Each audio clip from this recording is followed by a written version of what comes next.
안녕하세요. 저는 구슬생애사 작가이자 소설가인 최현숙입니다.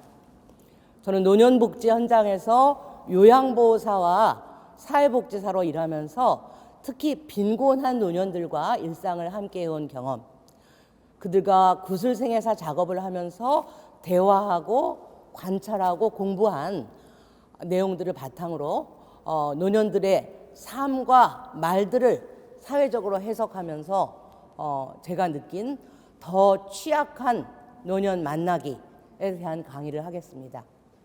여러분, 캐리어 끌고 인천공항 가는 노인 하면 해외여행을 떠나는 복 많은 노인이 우선 떠오르죠. 저는 오늘 돈을 아끼려고 냉방이나 난방이 빵빵한 인천공항으로 쉬러 가는 노년들, 혹은 캐리어에 살림살이를 담아서 잠자러 가는 노숙인 노인들 쪽으로 초점을 맞춰보겠습니다. 이를 통해서 장차 결국 노년을 맞이할 비노년 세대들이 어떻게 자신의 감수성과 삶의 철학을 확장해 나갈지에 관한 생각을 나눠보려고 합니다. 특히 취약한 노년하면 자동적으로 떠오르는 그런 것들이 있죠. 가난한 노인들, 그런 흔한 이야기들은 대체로 생략하고 타인으로서 미처 생각이 닿기 어려운 당사자들의 말과 내면들로 시선을 돌려서 우리들 안에 있는 고정관념들을 좀 뒤집어 보려고 합니다.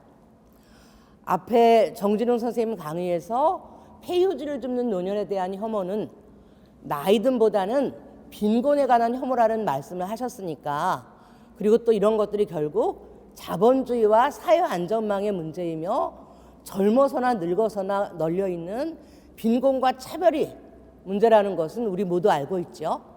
한편 저는 빈곤 노인 현장에서 제가 느끼고 배운 점은 여러 어려움들에도 불구하고 가난한 삶에 그럭저럭 잘 적응하고 대처하는 빈곤한 노인들이 많다는 점입니다.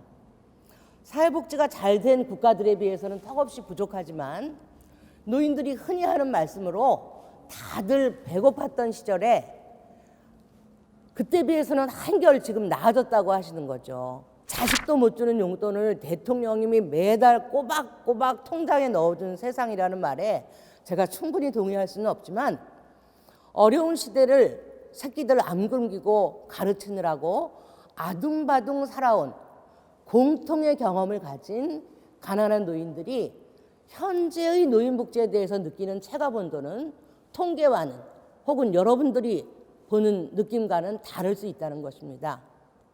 기초노령연금, 국민기초수급제도, 노인을 위한 각종 할인과 무료 혜택, 주거지원정책, 독거노인복지 서비스, 그리고 동네마다 있는 경로당과 노인복지관 프로그램들, 게다가 도시락과 반찬 서비스를 보면 노인복지 제도의 그물망 안에 들어와 있기만 하면 아주 어려운 상황은 피하게 된다는 것이 노인 당사자들의 느낌입니다. 문제는 글씨나 인터넷조차 모르는 분들이 많아요.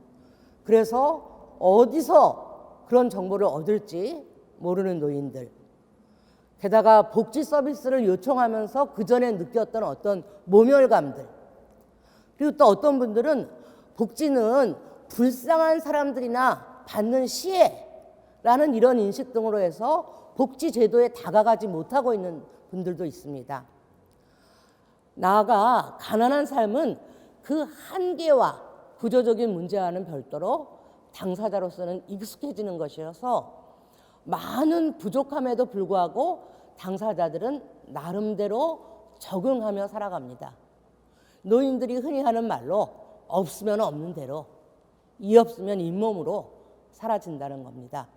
오히려 더 큰 문제는 가난한 노인들에 대해서 비참하다느니 불쌍하다느니 하는 그런 표현들을 남발하면서 생기는 사회적 낙인과 이로 인한 노인들의 자괴감과 모멸감이며, 존중이라고는 찾아볼 수 없는 동정과 시혜의 태도들입니다. 후원 물품을 받는 노인의 얼굴 사진을 꼭 찍어오게 하는, 이 후원 물품하고 얼굴하고 이렇게 같이 나와야 돼요. 이런 그 복지 현장의 관행들, 권리가 아닌 시의 태도로 다가가는 복지 결정권자들과 제공자들의 말이나 행동, 그리고 또 평소에는 무관심했다가 명절만 되면 연례 행사처럼 카메라를 앞세워서 거의 침입하다시피 하는 언론과 정치인들의 태도가 문제입니다. 그것이 빈곤한 노년들을 더욱 구차하게 만들고 몸소 살아낸 자기 자신의 고생과 보람에 대해서 자긍하지 못하게 만들어 자기도 모르게 돈 중심 관점으로 자괴감에 빠지게 합니다. 사실 가난한 노인들일수록 사회 밑바닥과 가장자리에서 값싼 임금을 받으며 가장 고된 노동을 하면서 온몸으로 우리 사회를 버텨준 사람들일 가능성이 많습니다. 게다가 고생하며 살아온 사람들일수록 사실은 고생을 통과하면서 얻게 되는 힘과 지혜가 있습니다. 평생 바다에서 몸일로 살아온 전라도 어느 섬 할매의 말씀처럼 버티고 살다 보면 무작무작 씩씩해지는 게 아니겠습니까? 노인복지 현장에서 일하고 계신 여러분들과 저의 마음바닥에는 노년에 대한 어떤 느낌과 생각들이 숨겨져 있을까요? 빈곤한 노년 내면의 힘과 지혜를 알아보느냐, 겉만 보고 동정과 혐오에 머무느냐는 우리 자신이 무엇을 추구하며 살 것인가라는 실존적인 질문에 대한 태도의 차이입니다.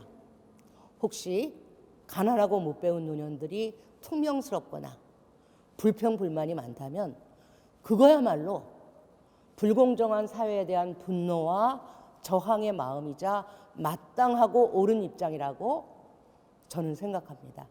물론 저도 저와 맞부닥치면 불편해요. 하지만 매번 그렇게 뒤집어서 고쳐 생각해 보려고 노력합니다. 이제 노년 여성과 노년 남성의 차이점에 대해서 생각해 보겠습니다. 가부장제 사회에서 상대적으로 노년 여성이 경제적으로나 교육 혜택 면에서 더 하위임은 길게 말하지 않겠습니다. 한편 경쟁 사회 속에서 일자리와 사회적 지위를 추구하고 산 남성들의 경우 노동력과 사회적 지위와 사회관계가 줄어든 노년 시기를 잘 수긍하지 못하는 경우가 많습니다. 노년 세대들이 살아온 가부장제의 문화와 경제체제를 생각할 때 이것은 개인의 문제라기보다는 시대와 문화의 한계입니다. 특히 노년 남성의 경우 돕고 혼자 사는 이 상황을 많이 힘들어합니다.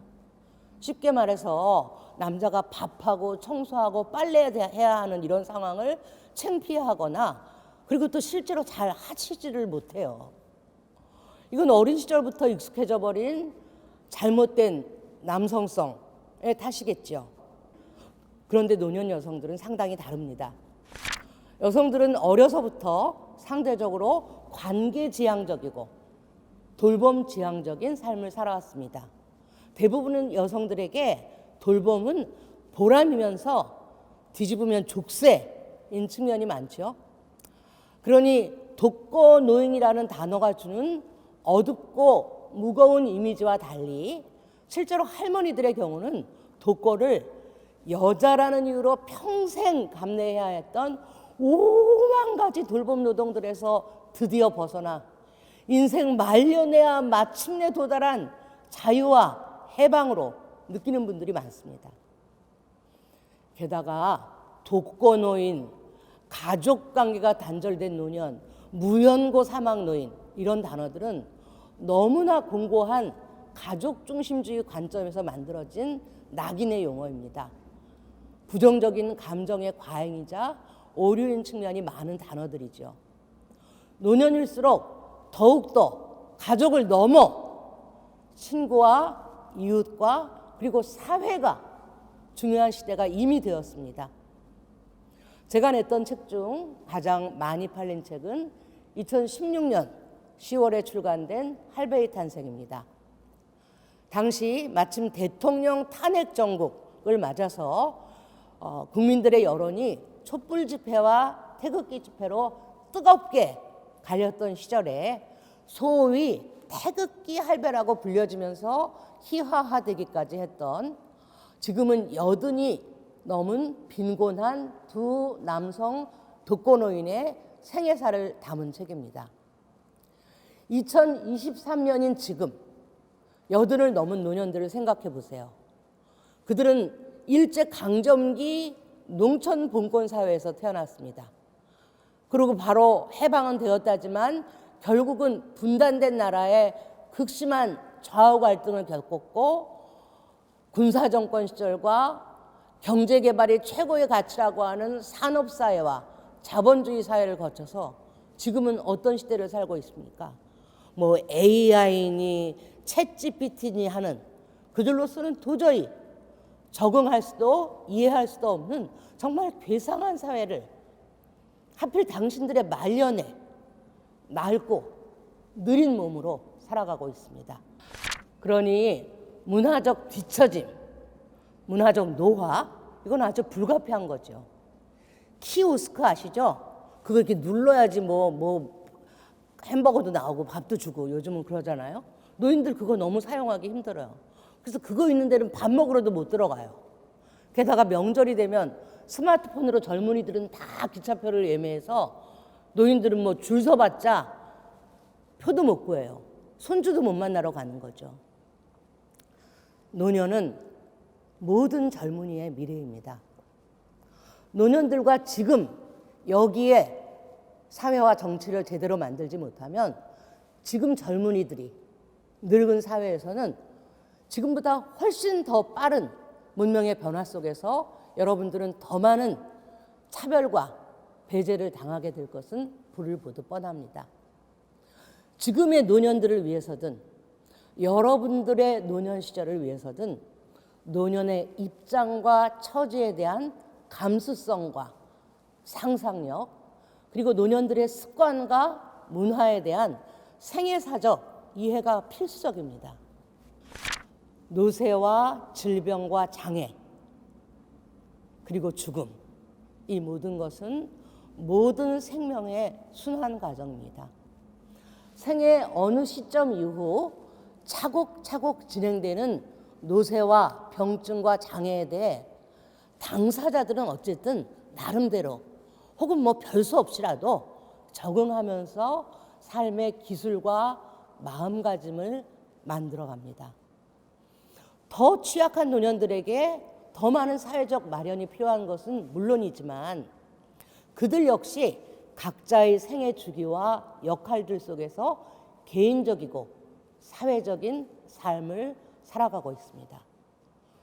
고군분투하며 당당하게 혹은 담담하게 몸소 자신의 노쇠와 질병과 장애를 살아가고 있는 당사자들을 놓고 아직 덜 늙고 덜 아픈 사람들이 노골적으로 혹은 무의식 중에 심란해하거나 불쌍해하는 그런 태도와 말들이야말로 동정의 외피를 쓴 혐오입니다. 일상을 주변에게 거의 온전히 의존한 채 살아가는 말기 노년. 이 말기 노년은 노년 중에서도 가장 취약한 노년이라고 할 수 있겠죠. 한편 죽음은 모든 생명의 종국이자 완결입니다. 무책임하게 발달한 의료과학과 돈벌이에 혈안인 의료 산업들의 행태들 속에서 자기다운 삶, 존엄한 삶의 단계를 넘어서까지 무작정 목숨을 연장하게 하는 현대의학의 기술과 기계들을 볼 때마다 저는 어디까지 살 것인가에 관해 노년들뿐만 아니라 모든 사람들의 성찰과 결단이 필요하다고 생각합니다. 많은 말기 노년과 가족들에게 의료는요, 축복이 아닌 저주가 되기도 합니다. 죽음은 의료의 실패도 삶의 실패도 아닙니다. 우리 사회에서도 이미 연명의료 거부, 조력사, 자유죽음에 대한 논의들이 시작되었습니다. 다른 한편 경쟁사회를 살아가면서 많고 적음의 차이만 있을 뿐 너나 없이 이기적이고 배타적인 삶을 살아온 한계를 우리 모두 인정할 수밖에 없습니다. 죽음을 준비하면서 법적 처분권과 의사 표현 능력을 가지고 있을 때 자신이 가진 자원과 소유 자산을 가족을 넘어서 사회의 더 취약한 존재들에게 나눠주는 결단이야말로 지혜롭고 공의롭게 생태계의 순환을 감당하며 삶을 정리하는 실천이라고 생각합니다. 여러분들의 노년 시기에 주변 젊은이들과 어떤 관계를 만들고 싶으십니까? 여러분들의 노년에 정치와 복지와 돌봄이 어떻게 바뀌었으면 좋겠습니까? 그 바라는 점을 지금 여러분 곁에 노인들과 함께 만들어 나가십시오. 나아가 그분들과 함께 정치, 사회적인 변화도 이끌어내시기를 권합니다. 예, 감사합니다.